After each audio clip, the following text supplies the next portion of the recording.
Savoir et comprendre les plus récentes nouvelles qui nous touchent. Alexandre, jour de remaniement à Ottawa. Oui, on l'attendait. Là. C'était une nouvelle qui allait se produire, là, peu importe ce qui se passait là, du côté de la démission de Chrystia Freeland. On l'avait prévu plus tôt en semaine, mais finalement, le premier ministre Justin Trudeau a décidé de laisser un peu là, la crise s'essouffler avant de relancer tout ça vendredi. Donc, remaniement ministériel qui est attendu. Comme ça avait déjà été éventé, Mark Carney, là, qui est l'ancien gouverneur de la Banque du Canada, ne devrait pas faire partie des nouveaux ministres. Par contre, il y a plusieurs noms là, qui ont circulé dans les derniers jours. On parle, entre autres, là, de David McGuinty, qui prendrait le rôle de ministre de la Sécurité publique, qui serait délaissé par Dominique Leblanc, qui, lui, a repris, je rappelle, le ministère des Finances laissé vacant par la démission de Mme Freeland plus tôt cette semaine. Donc, on comprend que lui garderait ce poste-là, donnerait sécurité publique à David McGuinty, qui est quand même un député de longue date de la région d'Ottawa. On aurait aussi le nom de Nathaniel Erskine Smith qui flotterait par rapport au logement, qui est un autre poste qui a été laissé vacant par Sean Fraser, une grosse pointure du gouvernement.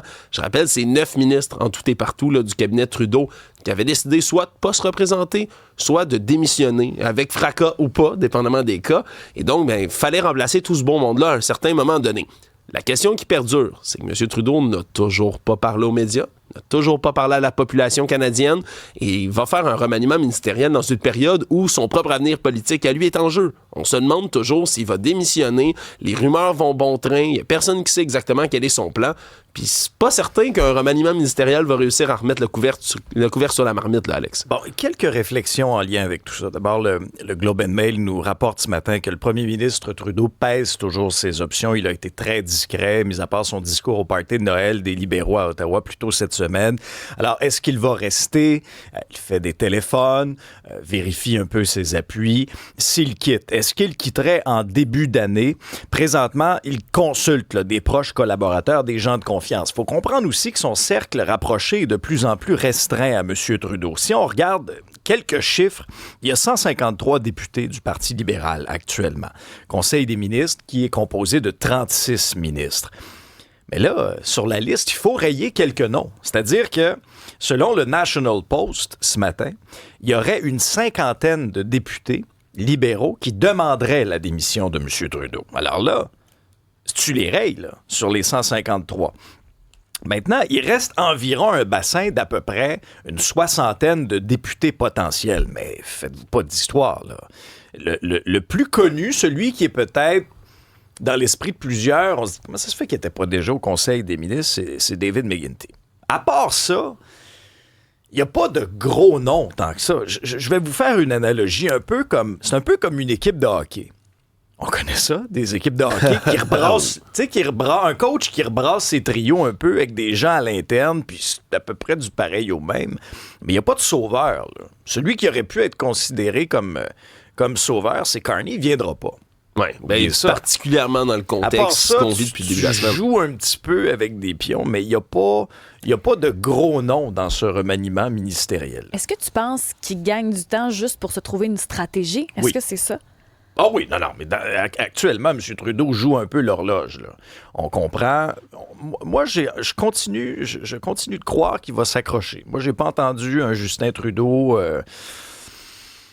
qui souhaitait quitter lors de son discours. C'est le seul moment où on a pu l'entendre décoder un peu son langage non-verbal. J'ai l'impression qu'il veut se battre. Maintenant, dans les coulisses, il y a des choses qui s'activent. La presse nous rapporte ce matin qu'il y a les avocats du Parti libéral qui étudieraient des moyens pour mettre en place là, rapidement une course à la direction. Ça a été démenti par les hautes sphères libérales, mais quand même, il y aurait aussi, selon des informations de la presse aujourd'hui, 2 ministres influents qui auraient dit au premier ministre qu'il ne peut plus rester en poste. Alors là, est-ce que ça commence à s'activer en coulisses au niveau des gros noms? Et c'est intéressant de voir un peu dans le contexte actuel qui occupera quelle chaise dans les prochaines heures. C'est à 11h30 là, qu'on sera fixé aujourd'hui. Il faut rappeler quand même que c'est qu'au sein du parti, il n'y a pas de façon de destituer proprement dit le premier ministre. C'est vrai, de manière rapide, là, de voie de passage claire, il n'y en a pas. Parallèlement à tout ça, Isabelle, et là, c'est la femme qui a fait l'actualité cette semaine, Chrystia Freeland, devait publier sa biographie uniquement en février. Or, dans les circonstances, je pense que c'est un coup de maître de devancer la publication aujourd'hui. C'est la journaliste Catherine Zaliski qui est l'autrice de la biographie, qui est en anglais, non autorisée par contre par Chrystia Freeland, qui sera disponible à compter d'aujourd'hui. C'est 130 personnes qui ont été rencontrées pour l'écriture de ce bouquin-là. Donc, ça inclut des membres de la famille, des collègues aux quatre coins du monde, où on voit le début de la carrière de Chrystia Freeland, de tout ce qu'elle a accompli, de son rôle également au sein du parti. Ce qu'on dit, c'est qu'il y a eu des tensions à un moment donné entre elle et le ministre des Finances de l'époque, Bill Morneau. Il y a Brian Mulroney aussi, avant son décès, qui l'aurait qualifiée de joueuse de grand calibre. Mais selon cette biographie, on dit qu'elle n'aurait pas mentionné le désir d'être première ministre un jour parce que ça a été mentionné dans l'actualité. Elle dit, si jamais c'est le cas, c'est un secret vraiment bien gardé parce qu'il n'y a personne dans les 130 qu'on a rencontrés qui nous laissait croire qu'elle avait ça comme ambition dans sa carrière. Il y a été question également, puis ça a intéressé parce qu'on a entendu Donald Trump s'exprimer quant à son départ. Donc, on est revenu également dans la biographie et ça, il y a plusieurs journalistes qui l'ont sorti là, dans les passages de cette biographie sur le moment où, lorsqu'elle était ministre des Affaires étrangères en 2018, elle a fait un discours justement quand l'administration Trump visait les tarifs douaniers pour l'acier et l'aluminium. Donc, ce qu'elle avait prononcé comme discours à Washington dans ce temps-là, c'était de mettre en garde les dangers contre la démocratie libérale et l'ordre international. Elle n'avait pas nommé Trump à ce moment-là dans son discours, mais avait quand même par ricochet un peu, je dirais, nommer sans nommer. Hein? Nommer sans nommer.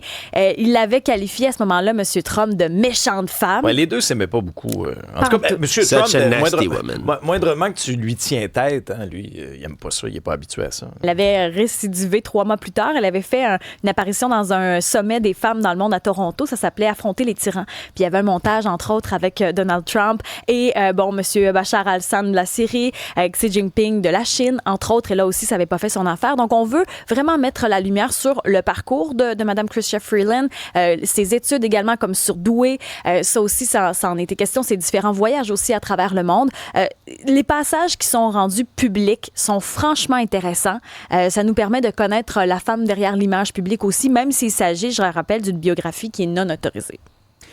Au procès de Gilbert Rozon, Alexandre, on a eu droit au témoignage de Julie Snyder. Oui, un témoignage qui est assez percutant parce qu'il faut comprendre que dans cette poursuite de 14 millions de dollars qui est intentée par 9 femmes, Mme Snyder ne fait pas vraiment partie. Là. Elle témoigne au procès, mais elle ne veut pas empocher une scène dans ce procès-là, fait même pas partie de celle qui intente la poursuite. Elle est là plutôt pour montrer que son histoire à elle, l'agression présumée qu'elle a vécue par M. Rozon, tient dans la même ligne continue que les autres agressions sexuelles qu'auraient vécues ces 9 femmes-là.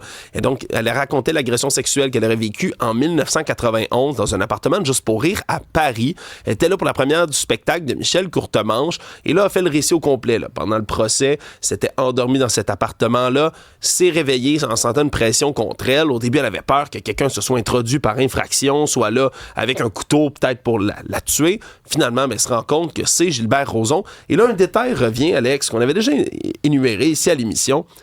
Les yeux de Gilbert Rozon reviennent dans beaucoup de témoignages de ces femmes-là. Vrai, hein? On parle de yeux exorbités, un regard fou. C'est comme ça que c'est décrit, encore une fois, par Julie Snyder, qui dit qu'elle se serait fait agresser sexuellement là, alors qu'elle dormait. Ça l'a réveillée, s'est rendue aux toilettes, puis se serait enfuie dans la rue en courant jusqu'aux Champs-Élysées. Mais à l'époque, avait décidé de ne pas dénoncer. Elle l'avait même pas dit à sa mère en expliquant un peu la même chose, encore une fois, que de dire ça de Gilbert Rozon, de le dénoncer à l'époque, ça aurait voulu dire que sa carrière était complètement fichue. Elle aurait déposé une plainte en 2017 officiellement à la police dans le cadre du mouvement MeToo. Elle aurait même été choquée par les propos de Gilbert Rozon qui s'exprimait en disant que jamais il n'aurait fait l'amour à une femme sans son consentement. Et là, avait parlé, l'avait dénoncé, mais ça s'était pas rendu finalement là, à des accusations du côté de la police. Je rappelle aussi qu'il y a un dossier qui occupe Gilbert Rozon et Mme Snyder en cours, ainsi que Penelope McQuaid, une autre animatrice. Il les poursuit là, pour diffamation. Ouais, les poursuit les deux là, pour 450 000 $ dans le cadre des propos qui ont été tenus à la semaine des 4 juillet en 2020, parce que les deux avaient affirmé avoir été agressés sexuellement par Gilbert Rozon. C'est un procès qui est fixé en 2026, à voir si les résultats de ce procès-ci vont avoir une incidence là, sur l'autre, parce qu'il y en a un qui est au criminel, il y en a un évidemment qui est au criminel, l'autre qui se passe au civil. C'est le cas de ce procès-là en ce moment. C'est à la une du journal. Est-ce que la CDPQ a tenté d'étouffer un scandale de corruption en Inde?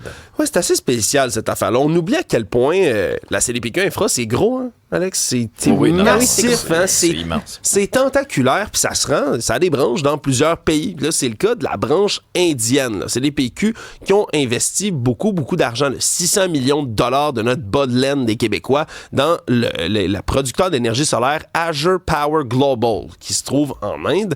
Et là, on s'est rendu compte que on a passé sous silence le congédiement de 2 dirigeants de la filière en Inde. Là. Pire encore, on les a comme encensés là, dans certaines publications pour féliciter les efforts de 2 personnes. C'est Saurabh Agarwal et Deepak Malhotra, qui sont 2 cadres qui sont accusés, puis c'est pas petit, là, d'avoir fait de la corruption, ni plus ni moins, là, d'avoir détourné des fonds, d'avoir tenté de contrecarrer une enquête aussi des autorités américaines, qui aurait effacé des courriels puis des présentations qui récapitulaient en gros des pots de vin. C'est toute une histoire. Puis là, la CDPQ Infra, ici, a rien mentionné de tout ça. Ils ont reconnu, quand ils ont été questionnés par nos collègues du bureau d'enquête, que, une mention de gratitude pour ces 2 messieurs-là, c'était peut-être pas la meilleure des idées, que c'était une formule habituelle de politesse en Inde. Mais ça reste bien spécial, cette histoire-là. Quand même. Ouais. Aux États-Unis, c'est un rebondissement qui attend pas l'autre. C'est une paralysie imminente au Congrès. Ça laisse présager un peu ce qui risque d'être le paysage politique américain pour les prochaines années. Parce que là, on a au départ, cette semaine, une entente mardi au Congrès, parce qu'on a besoin de s'entendre sur le budget aux États-Unis. Sans ça, c'est le fameux shutdown, la paralysie budgétaire. Il y a plein de fonctionnaires qui se retrouvent là, comme en chômage forcé, il y a des services qui fonctionnent plus, puis jusqu'à ce qu'on s'entende sur le budget, les États-Unis puis les services publics capotent. Là, mardi, ça s'enlignait bien. Le speaker de la Chambre des Républicains, Mike Johnson, avait dit « Ouais, on a un accord avec les démocrates, entre autres 100 milliards de dollars pour aller aider les régions américaines sinistrées par les catastrophes naturelles. » Et là... est arrivé Elon Musk. Est arrivé Elon Musk, qui se met à critiquer, là, bang, bang, bang, bang, bang, salve de publications sur son réseau social X en disant « C'est trop dépensier, ça n'a pas de bon sens, quelle mauvaise entente. » Évidemment, qui suit pas, une seconde après, Donald Trump, qui s'exprime en même temps. Je rappelle, c'est pas encore lui le président américain. Il est désigné, mais il est pas en poste. Malgré tout, fait la pluie et le beau temps, parce que tout de suite après, on a décidé, cette entente-là, on va repasser ça. Et là, on recommence, fait une nouvelle entente. Elle passe pas au Congrès. Il y a des républicains eux-mêmes qui votent contre leur propre entente, ce qui fait qu'à moins d'un revirement de situation incroyable, on s'enligne finalement vers un shutdown qui aurait très bien pu être évité. Puis là, les railleries des démocrates concernent bien évidemment M. Musk en disant, est-ce que c'est lui le président? C'est lui qui peut décider comme ça qu'une publication passe pas, un projet de loi passe ou pas? C'est assez spécial de voir ça. Puis dans les prochaines années, peut-être que ça risque de se répéter. Au sport, il y avait du football, le football du jeudi soir, et on a eu droit à un jeu complètement hors du commun dans une victoire des Chargers contre les Broncos. Ouais, Chargers de Los Angeles, Broncos de Denver, match du jeudi soir. C'est une victoire de 34-27 des Chargers, mais ce qui retient l'attention, puis ceux qui nous suivent en visuel peuvent le voir, c'est un botté de précision, oui, mais qui se fait sans snap. Là, on ne lève pas le ballon. Au contraire, de la ligne de 57 verges, on botte alors qu'il ne reste plus de temps au tableau en plein milieu.